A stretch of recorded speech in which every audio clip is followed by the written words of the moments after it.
നമസ്കാരം.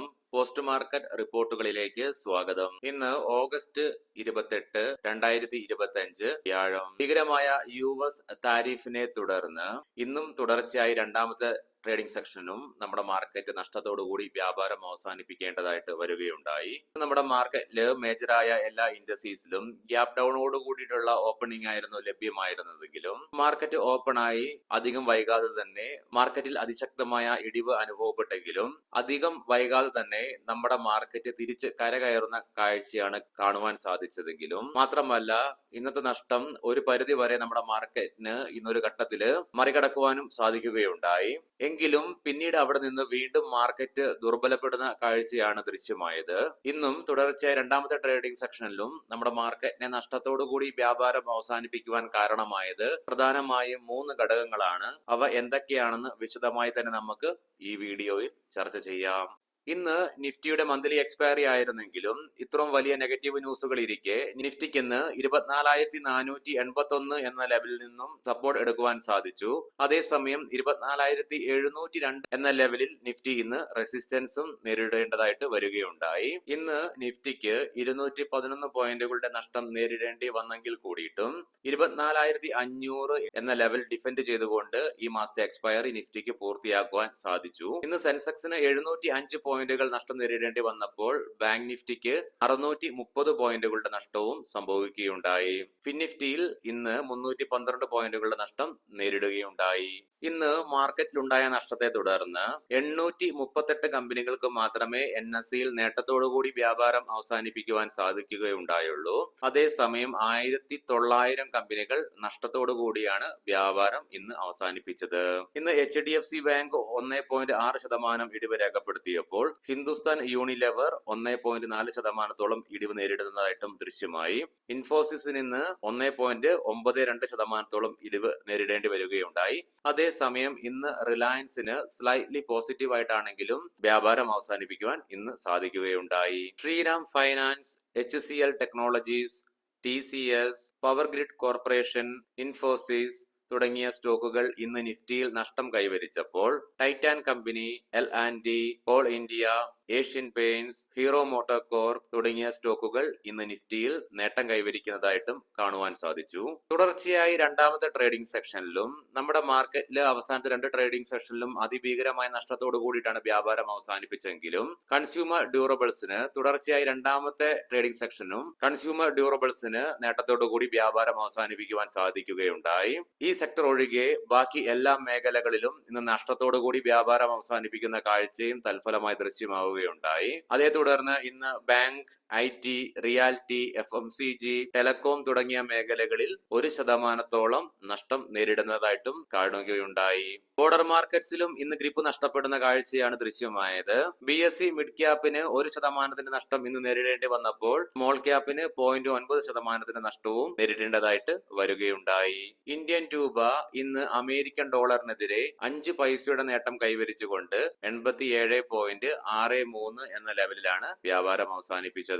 നമ്മുടെ മാർക്കറ്റ് ആദ്യത്തെ ഘട്ടത്തിൽ ഫോൾ ആയെങ്കിലും അവിടെ നിന്നും ഒരു തിരിച്ചുവരവ് ഉണ്ടാകുന്ന കാഴ്ചയും ദൃശ്യമായി. ഇന്ന് ഇടക്കാലത്ത് നമ്മുടെ മാർക്കറ്റ് നേട്ടത്തിലേക്ക് നയിച്ചത് പ്രധാനമായും 3 ഘടകങ്ങളാണ്. അവ എന്തൊക്കെയാണെന്ന് നമുക്ക് വേഗത്തിൽ നോക്കാം. ആദ്യമായി തന്നെ ഇന്ത്യൻ പ്രധാനമന്ത്രിയുടെ ചൈനയിലേക്കും ജപ്പാനിലേക്കുമുള്ള വിസിറ്റ് തന്നെയാണ്. രണ്ടാമതായി US-ന്റെ ഭാഗത്ത് നിന്നും റഷ്യൻ ഓയിലിന്റെ വിപണനവുമായി ബന്ധപ്പെട്ട് ഇന്ത്യയുടെ മേൽ അടിച്ചേൽപ്പിച്ച അഡീഷണൽ 25% താരിഫ് താൽക്കാലികമായി മാറിയേക്കാമെന്നുള്ള നിഗമനത്തിലേക്ക് ഒരു ഘട്ടത്തിൽ മാർക്കറ്റ് എത്തിച്ചേർന്നതിനെ തുടർന്ന് ഒരു ശുഭാപ്തി വിശ്വാസം കൈവരിക്കുന്നതായിട്ടും കണ്ടു. മൂന്നാമതായിട്ട് ആഭ്യന്തര ധനകാര്യ സ്ഥാപനങ്ങളുടെ ഭാഗത്ത് നിന്നും വരുന്ന തുടർച്ചയായ ബൈങ് തന്നെയാണ് ഒരു ഘട്ടത്തിൽ ഇന്ന് നമ്മുടെ മാർക്കറ്റിനെ കരകയറ്റുവാനായിട്ട് സഹായിക്കുകയുണ്ടായത്. കാരണം ഈ മാസം മാത്രം 26,420.57 കോടി രൂപയ്ക്ക് ബൈ നടത്തിയിട്ടുണ്ട് 26-ാം തീയതി വരെയുള്ള ഡേറ്റകൾ പ്രകാരം. ഇന്നലെ മുതൽ US-ലെ അഡീഷണൽ താരിഫും ഇന്ത്യക്ക് മേൽ നിലവിൽ വന്നതോടുകൂടി ഇന്ന് ആഭ്യന്തര ധനകാര്യ സ്ഥാപനങ്ങളും വലിയ ഒരു ഫോളിൽ നിന്നും ഇന്ത്യൻ മാർക്കറ്റിനെ രക്ഷിക്കാനുള്ള ഒരു തയ്യാറെടുപ്പുകൾ നടത്തി കാണാം. അതുകൊണ്ട് തന്നെ ഇന്ന് അവരുടെ ഭാഗത്ത് നിന്ന് വന്ന ഒരു ഹ്യൂജ് ബൈ ആയിരിക്കാം ഒരു പക്ഷേ ഒരു ഘട്ടത്തിൽ നമ്മുടെ മാർക്കറ്റിനെ നഷ്ടത്തിൽ നിന്നും കരകയറ്റുവാനായിട്ട്. എന്നിരുന്നാലും ആ നേട്ടങ്ങളൊന്നും ഇന്ന് നമ്മുടെ മാർക്കറ്റിനെ നിലനിർത്താനായില്ല.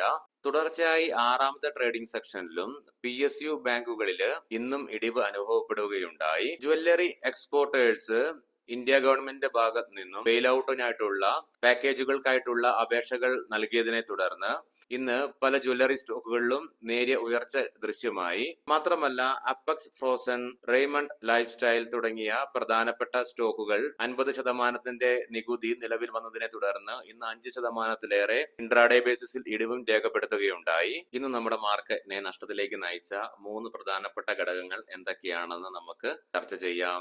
ആദ്യമായി തന്നെ യുഎസിന്റെ ഭാഗത്ത് നിന്നും വന്ന ഹൈ താരിഫ്സ് തന്നെയാണ്. അഡീഷണൽ താരിഫ് ഇന്നലെയോടുകൂടി നിലവിൽ വന്നതിന്റെ ഫലമായിട്ട് ഇന്ന് നമ്മുടെ മാർക്കറ്റ് നഷ്ടത്തിലേക്ക് കൂപ്പുകുത്തുകയുണ്ടായി. വിദേശ ധനകാര്യ സ്ഥാപനങ്ങളുടെ ഭാഗത്ത് നിന്ന് വരുന്ന തുടർച്ചയായ സെല്ലിംഗ് തന്നെയാണ് നമ്മുടെ മാർക്കറ്റിനെ ഇന്നും നഷ്ടത്തിലേക്ക് നയിച്ച മറ്റൊരു പ്രധാനപ്പെട്ട ഘടകം. തുടർച്ചയായി അവർ സെല്ലിംഗ് നടത്തിക്കൊണ്ടിരിക്കുന്നു. കഴിഞ്ഞ ദിവസം നമ്മൾ കണ്ടതാണ് 6516 കോടി രൂപയ്ക്ക് ഒരു സിംഗിൾ ഡേ കൊണ്ട് സെല്ലിംഗ് നടത്തുന്നത്. 34,733.75 കോടി രൂപയ്ക്കാണ് നിലവിൽ ഈ മാസം മാത്രം വിദേശ ധനകാര്യ സ്ഥാപനങ്ങളുടെ ഭാഗത്ത് നിന്നും നമ്മുടെ മാർക്കറ്റിൽ സെല്ലുണ്ടായിരിക്കുന്നത്. അത് മാത്രമല്ല അതേസമയം ഇന്ത്യൻ മാർക്കറ്റിലെ ഫ്യൂച്ചർ മാർക്കറ്റിലെ ഷോർട്ട് പൊസിഷൻസും വിദേശ ധനകാര്യ സ്ഥാപനങ്ങൾ വർദ്ധിപ്പിച്ചുകൊണ്ട് വരുന്ന കാഴ്ചയാണ് ദൃശ്യമാകുന്നത്. തിങ്കളാഴ്ചയിൽ 1.7 ലക്ഷം കോടി രൂപയായിരുന്ന ഷോർട്ട് പൊസിഷൻ ചൊവ്വാഴ്ച ആയപ്പോഴേക്കും 1.76 ലക്ഷം കോടി രൂപയായിട്ട് വർദ്ധിപ്പിക്കുകയുണ്ടായി. ഒരു സൈഡിൽ ക്യാഷ് മാർക്കറ്റിൽ സെല്ല് നടത്തുമ്പോൾ മറു സൈഡിൽ ഫ്യൂച്ചർ മാർക്കറ്റിലെ ഷോർട്ട് പൊസിഷൻസും വിദേശ ധനകാര്യ സ്ഥാപനങ്ങളുടെ ഭാഗത്ത് നിന്നും വർദ്ധിപ്പിക്കുന്നത് മൂലം ഇന്ന് നമ്മുടെ മാർക്കറ്റിനെ നഷ്ടത്തിലേക്ക് നയിക്കുവാൻ കാരണമായി. മൂന്നാമതായി ഇന്ന് ഇന്ത്യ വിക്സിലുണ്ടായ ഉയർച്ച തന്നെയാണ് നമ്മുടെ മാർക്കറ്റിനെ നഷ്ടത്തിലേക്ക് നയിച്ച മറ്റൊരു പ്രധാനപ്പെട്ട ഘടകം. ഇന്ന് ഒരു ഘട്ടത്തിൽ ഇന്ത്യ വിക്സ് 13.14 എന്ന ലെവലിലേക്ക് എത്തിച്ചേരുകയുണ്ടായി. 8% ഉയർച്ചയാണ് ഇന്നത്തെ ട്രേഡിംഗ് സെക്ഷനിൽ പലപ്പോഴും ഇന്ത്യ വിക്സിൽ അനുഭവപ്പെടുകയുണ്ടായത്. എങ്കിലും ഇന്ത്യ വിക്സ് 12.17 എന്ന ലെവലില് 0.16% ഇടിവോട് കൂടിയിട്ടാണ് ക്ലോസിംഗ് രേഖപ്പെടുത്തുകയുണ്ടായത്. എങ്കിലും ഇന്ന് ഇന്ത്യ വിക്സിലുണ്ടായ ഉയർച്ചയും നമ്മുടെ മാർക്കറ്റിനെ നഷ്ടത്തിലേക്ക് നയിക്കുവാൻ മറ്റൊരു പ്രധാന കാരണമായി മാറുകയുണ്ടായി. നാളെ മുതൽ നമ്മൾ പുതിയ മാസത്തിലേക്ക് കടക്കുകയാണ്. നിഫ്റ്റിയുടെയും സെൻസെക്സിന്റെയൊക്കെ എക്സ്പയറിയുമായി ബന്ധപ്പെട്ടുകൊണ്ട് തന്നെ ഡെറിവേറ്റീവ് കോൺട്രാക്ട്സുകളുടെ എക്സ്പയറിയിൽ മാറ്റം വന്നിട്ടുണ്ട്. നിഫ്റ്റിയുടെ എക്സ്പയറി വ്യാഴാഴ്ചയിൽ നിന്നും ചൊവ്വാഴ്ചയിലേക്കും, സെൻസെക്സിന്റെ എക്സ്പയറി ചൊവ്വാഴ്ചയിൽ നിന്നും വ്യാഴാഴ്ചയിലേക്കും ഉള്ള മാറ്റം ഈ വീക്കിലി എക്സ്പയറി മുതൽ നിലവിൽ വരുന്നുണ്ട്. അതുകൊണ്ട് തന്നെ 2-ാം തീയതി നിഫ്റ്റിയുടെ വീക്കിലി കോൺട്രാക്ട്സിന്റെ പ്രീമിയംസ് ഒക്കെ വളരെ അൾട്രാ ലോ ആണ്. ഗ്ലോബൽ മാർക്കറ്റുകൾ ഇനി നമുക്ക് പരിശോധിക്കാം. യുഎസിൽ നിലവിൽ ഡോ ജോൺസ് ഫ്യൂച്ചർ 101 പോയിന്റുകളുടെ നേട്ടത്തോടു കൂടിയിട്ടാണ് വ്യാപാരം തുടർന്നുകൊണ്ടിരിക്കുന്നത്. യൂറോപ്യൻ മാർക്കറ്റ്സിൽ UK, ജർമ്മൻ മാർക്കറ്റുകൾ നഷ്ടത്തോടു കൂടിയും അതേസമയം ഫ്രാൻസ് മാർക്കറ്റ് നേട്ടത്തോടു കൂടിയിട്ടുമാണ് വ്യാപാരം തുടർന്നുകൊണ്ടിരിക്കുന്നത്. ഏഷ്യൻ മാർക്കറ്റ്സിലേക്ക് വരുമ്പോൾ ഇന്ന് ഇന്ത്യ, ഹോങ്കോങ്, തായ്വാൻ മാർക്കറ്റുകൾ ഒഴികെ ലീഡിംഗ് ആയ ബാക്കി എല്ലാ മാർക്കറ്റുകളും നേട്ടത്തോടു കൂടി തന്നെയാണ് വ്യാപാരം അവസാനിപ്പിച്ചതും തുടർന്നുകൊണ്ടിരിക്കുന്നതും. കൊമോഡിറ്റിയിൽ ബ്രെന്റ് ക്രൂഡിലും ക്രൂഡ് ഓയിലും ഇടിവ് നിലവിൽ തുടർന്നുകൊണ്ടിരിക്കുന്നു. അതേസമയം ഗോൾഡിൽ നേരിയ ഉയർച്ച നിലവിൽ അനുഭവപ്പെടുന്നുണ്ട്. ഇനി നമുക്ക് ഇന്നത്തെ പ്രധാനപ്പെട്ട സ്റ്റോക്കിംഗ് ന്യൂസുകൾ പരിശോധിക്കാം. മുൻകൂട്ടി ഓർമ്മിപ്പിച്ചുകൊള്ളട്ടെ, ഇതൊരു ബൈ ഓർ സെൽ റെക്കമെൻഡേഷൻ അല്ല. ഇന്റർഗ്ലോബ് ഏവിയേഷൻ രാവിലെ നമ്മൾ സ്റ്റോക്കിംഗ് ന്യൂസിൽ കണ്ടിരുന്നു. പ്രൊമോട്ടർ ഫാമിലി 3.1% സ്റ്റേക്ക് വിറ്റൊഴിയുന്നതായിട്ട്. ഇതിനെ തുടർന്ന് ഇന്ന് സ്റ്റോക്കിൽ 5%-ഓളം ഇടിവ് ഇൻട്രാഡേ ബേസിസിൽ ദൃശ്യമായി. Doctor Agarwals eye hospitals, doctor Agarwals health കെയറുമായിട്ട് കമ്പനി ലയിക്കുവാനുള്ള അപ്രൂവൽ ബോർഡ് നൽകിയതിനെ തുടർന്ന് ഇന്ന് 18%-ഓളം ഇടിവ് ഇൻട്രാഡേ ബേസിസിൽ സ്റ്റോക്കിൽ ദൃശ്യമായി. മാൻഗൽ ഇലക്ട്രിക്കൽ IPO ഇന്ന് ലിസ്റ്റ് ചെയ്യുകയുണ്ടായി. NSEയിൽ 1% പ്രീമിയത്തിന്റെ നഷ്ടത്തോടു കൂടിയും എന്നാൽ അതേസമയം BSEയിൽ 0.53% നഷ്ടത്തോടും കൂടിയിട്ടാണ് ലിസ്റ്റിംഗ് നടക്കുകയുണ്ടായത്.